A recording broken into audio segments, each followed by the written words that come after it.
Hello everyone, this is C S Prapti Hazare. और आज का जो हमारा वीडियो है it is regarding the most common question which every C S student faces at least once in his entire C S journey. और वो है, is module reading important, compulsory है, नहीं पढ़ेंगे तो चलेगा क्या? ऐसे बहुत सारे सवाल हमारे मन में हैं और उन्हीं सवाल को आज हम आंसर करने वाले हैं। So let's get started. पहला पॉइंट जो मुझे आपको बताना है वो है, ये बुक हमें किसने दिया है? इंस्टीट्यूट ने। हमारे पेपर्स कौन सेट करेगा? इंस्टीट्यूट। तो इजंट इट प्रीटी क्लियर कि हमें ये पढ़ना तो बहुत ज़रूरी है। और इसी वजह से ना ये क्वेश्चंस आते हैं कि पढ़ना ज़रूरी है क्या, क्योंकि आपको भी कहीं ना कहीं मेंटली पता है कि नहीं यार, पढ़ना तो चाहिए क्योंकि इंस्टीट्यूट ने दिया है, लेकिन अभी कैसे मैनेज करें? क्योंकि इस इन कोर्सेज का सबसे बड़ा प्रॉब्लम क्या है कि आप कितना भी पढ़ लो, आपको हमेशा एक टाइम क्रंच फील होती है कि अरे यार, थोड़ा टाइम और मिल जाता ना तो मैं थोड़ा और अच्छे से प्रिपेयर कर पाती। तो उसी प्रॉब्लम को ओवरकम करने के लिए आज हम बैठे हुए हैं इस वीडियो में। तो ये देखो, ये मॉड्यूल जो नाम का बुक है उसको पढ़ना बहुत इंपॉर्टेंट तो है ही, क्योंकि हमारे ये जो सारे कोर्सेज है, सीए हो, सीएस हो, सीएमए हो, ये जो सभी कोर्सेज है दे आर सिलेबस ओरिएंटेड। मतलब आपको पता है कि इसी सिलेबस में से कहीं ना कहीं पे तो कोई ना कोई सवाल पूछा जाएगा हमारे एग्जाम में। और ये सिलेबस आपको कैसे पता चलता है कि ये हमारा सिलेबस है? You get to know that from the module itself. जो कुछ भी मॉड्यूल में लिखा है उतना आपका सिलेबस बन जाता है।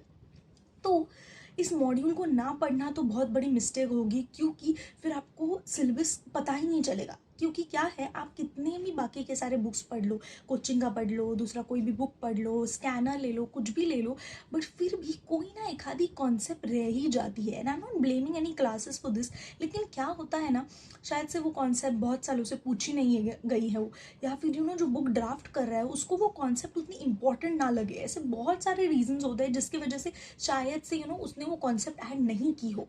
लेकिन इसका मतलब ये तो नहीं है कि आपको वो पढ़ के नहीं जाना है, क्योंकि हमारा एम है 100% सिलेबस कवरेज, वो तो हमें कवर करना है। तो इसके लिए मॉड्यूल को पढ़ना तो इम्पॉर्टेंट है, लेकिन मैम फुल रीडिंग नहीं कर सकते क्योंकि टाइम बहुत कम है, फुल्ली एलिमिनेट भी नहीं कर सकते क्योंकि पढ़ना तो ज़रूरी है। तो क्या करें? तो इसके लिए एक ही तरीका है जो मैंने फॉलो किया, और इसी तरह से मेरे मॉड्यूल्स भी कवर हो गए, मेरा सब कुछ कवर हो गया, and even I had the satisfaction कि चलो मैंने मॉड्यूल्स पढ़ लिए हैं। एक ही है, और ये जो दो वर्ड्स है ये आपको सेव करेंगे, that is go through. Go through का मतलब होता है फास्टली उस चीज़ को पढ़ना। मैम अभी आपने बोला पढ़ने के लिए टाइम नहीं, और अभी आप ही बोल रहे हो कि फास्ट तरीके से पढ़ो।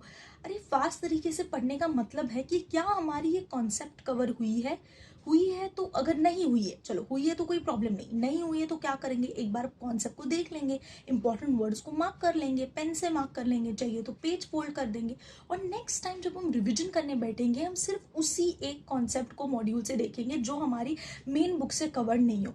तो ये जो वीडियो है ये बेसिकली उन बच्चों को एप्लीकेबल है जो अपने नोट्स से या फिर कोचिंग के नोट्स से या फिर किसी दूसरे बुक से पढ़ रहे हो, और उन्हें मॉड्यूल को कैसे कवर करना है ये सवाल है।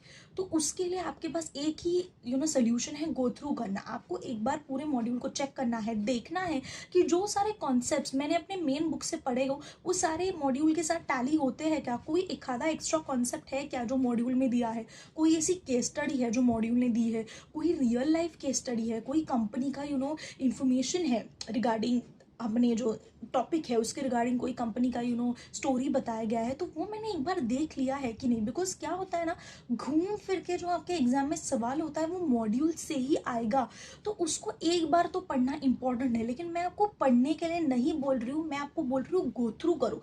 गो थ्रू करने का मतलब होता है फटफट देखना कि मैंने सारे कॉन्सेप्ट्स मेरे कवर हुए हैं कि नहीं, और अगर नहीं हुए तो सिर्फ उन्हीं कॉन्सेप्ट्स को मार्क करना है। देखो, आपका 90 to 95% कवर हुआ ही रहता है, लेकिन 5% कहीं ना कहीं कुछ बच जाता है, और अगर वो कवर नहीं हुआ और उसी में से पूछा तो आप मार्क्स लूज कर बैठते हो, तो वो हमें नहीं करना है, इसीलिए गो थ्रू करना है। अभी सवाल उठता है कि मैम गो थ्रू करना है, आपने बोला फास्ट रीडिंग करो, लेकिन वो कैसे करें, मतलब गो थ्रू कैसे करें? आई नो ये सवाल मैंने भी पूछा था कि गो थ्रू कैसे करना होता है। तो गो थ्रू करने की एक बहुत सिंपल सी स्ट्रैटेजी है कि आपको मॉड्यूल को फास्ट पढ़ना है, ये तो मैंने बोला। तो बच्चे क्या करते हैं, और ये गलती मैंने खुद ने की हुई है, इसीलिए मैं आपको बता रही हूँ कि एक दिन डिसाइड करने का कि चलो आज बैठेंगे और 800 पेज के कंपनी लॉ का मॉड्यूल गो थ्रू करेंगे। ऐसा नहीं हो पाता, आपका दिमाग फट जाएगा, क्योंकि वो बुक इतना बड़ा है, आपके लिए बहुत डिफिकल्ट होता है एक दिन में इतना पूरा बुक पढ़ना, उसको गो थ्रू करना। पढ़ना मतलब गो थ्रू करना, देखना कि सारे कॉन्सेप्ट्स कवर हुए हैं कि नहीं। And after a point you get tired, you get irritated, जो हमें नहीं करना है, क्योंकि कहीं ना कहीं आपके मॉड्यूल 400 से 800 इसी रेंज में होते हैं, कभी कभी तो 1000 पेज के भी होते हैं, का पार्ट ये होता है, पार्ट भी होता है, और इसी वजह से हम मॉड्यूल से डरते हैं और उसी डर को आज हमें निकालना है। तो सिंपली एक जो स्ट्रैटेजी मैं यूज़ करती थी और बहुत अच्छे से वो स्ट्रैटेजी बैठती है, वो है कि आपने अपने कोचिंग के बुक से पढ़ लिया, उसके बाद वही चैप्टर, वो एक ही चैप्टर आप मॉड्यूल से गो थ्रू कर लो। गो थ्रू करने का मतलब क्या है, फास्टली देख लो, आपको बेयरली आई थिंक 20 मिनट्स लगेंगे वो चैप्टर को गो थ्रू करने के लिए। गो थ्रू करना है मतलब चेक करना है, फास्टली उन चीज़ों के ऊपर से नज़र घुमानी है। और आज तक आपने इतना पढ़ा है ना, तो आपसे होगा, डोंट वरी, हो जाएगा, आप फास्टली पढ़ पाओगे। पहले बात लगता है कि यार यार कैसे होगा, लेकिन once you get a hang upon इतना तो हो जाता है, कोई भी प्रॉब्लम नहीं आता है। तो आपको एक चैप्टर आपके मेन बुक से करना है, उसके बाद उसी चैप्टर को मॉड्यूल से गो थ्रू करना है, फास्ट तरीके से देखना है। अभी इसमें भी आपका थोड़ा वो मॉड्यूल का ऑप्शन को और लुक्रेटिव बनाने के लिए आप एक चीज़ कर सकते हो, जो मैं खुद करती थी। वो है कि मॉड्यूल का जो गो थ्रू है ना, वो रात के लिए रख देने का, मतलब रात को करेंगे, रात को सोने से पहले करने का। तो क्या होता है, जब हम मॉड्यूल पढ़ते हैं हमें भी रहता है कि चलो अभी सोने जाना है, तो दिन में आपने जो कोई भी टॉपिक्स किए, 2 सब्जेक्ट्स किए, 3 सब्जेक्ट्स किए, एक सब्जेक्ट किया, उस सब्जेक्ट के जितने चैप्टर्स आपने किए, जितने मतलब आप थोड़ी ना एक दिन में 4 चैप्टर्स करोगे, 2 करोगे, 1 करोगे, वो चैप्टर को आपको देख लेना। और ये जो गो थ्रू मैं बोल रही हूँ, ये आपको फर्स्ट रीडिंग के वक्त ही करना है बच्चों। प्लीज़ डोंट वेस्ट कि आप अभी बाद में करोगे, सेकंड थर्ड रीडिंग तक रख दूंगा, वो जो ना चीज़ हम ऐसे साइड में रखते हैं ना, वो रह ही जाती है, और एंड मोमेंट में आप उसको नहीं करके ही एग्जाम में चले जाते हो। तो वो मिस्टेक हमें नहीं करनी है, फर्स्ट रीडिंग के वक्त ही मॉड्यूल को गो थ्रू करना है। रात को सोने से पहले बस 20-25 मिनट्स, हाफ एन आवर आपने निकाल दिया, आपने गो थ्रू कर लिया, उसके बाद आप सोने चले जाओ।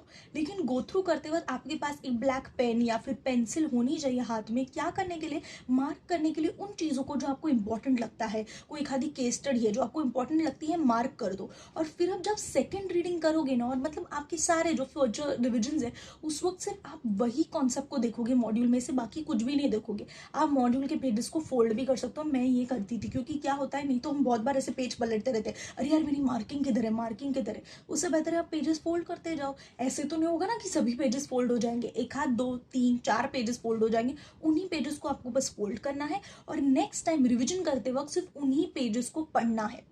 Now the biggest advantage of reading module या फिर मॉड्यूल को गो थ्रू करने का सबसे बड़ा एडवांटेज एक ही है, सेटिस्फैक्शन। जब हम मॉड्यूल पढ़ते हो ना और फिर आप एग्जाम को जाते हो, एक मन में सेटिस्फैक्शन होता है कि चलो बाबा मैंने मॉड्यूल को कवर किया है, ऐसी कोई भी चीज़ दुनिया जहाँ में नहीं है जो मैंने नहीं देखी है इस मॉड्यूल में से या फिर इस सिलेबस में से। मुझे सब कुछ पता है क्योंकि मैंने एक बार तो चीज़ें देख ली है। एंड मार्क माई वर्ड, जब आप मॉड्यूल को गो थ्रू करना स्टार्ट करोगे ना, आपको फील होगा अरे यार ये कॉन्सेप्ट तो मुझे पता नहीं थी, अच्छा हो गया यहाँ पे देख लिया। और वो ना बहुत छोटी सी कॉन्सेप्ट होती है, 2-3 लाइन की, तो वो आप उधर पढ़ लोगे और कभी कभी उसी पे क्वेश्चंस आ जाता है। इसीलिए एक टिप अभी मुझे याद आया बताते वक्त कि उसी पे क्वेश्चन आता है।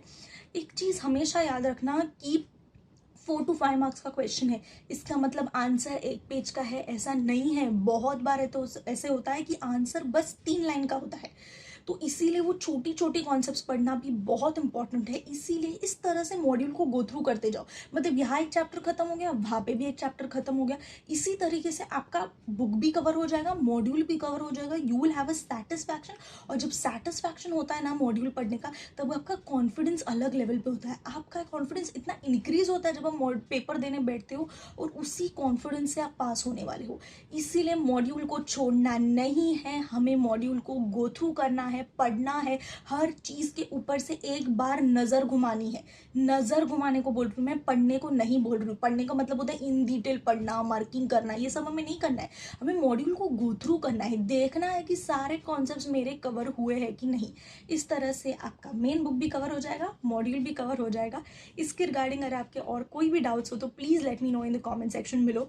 And don't forget to do the usual, that is like, share and subscribe, and follow me on Insta at cs.prapti.hazare.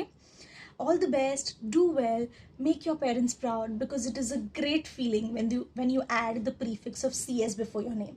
All the best.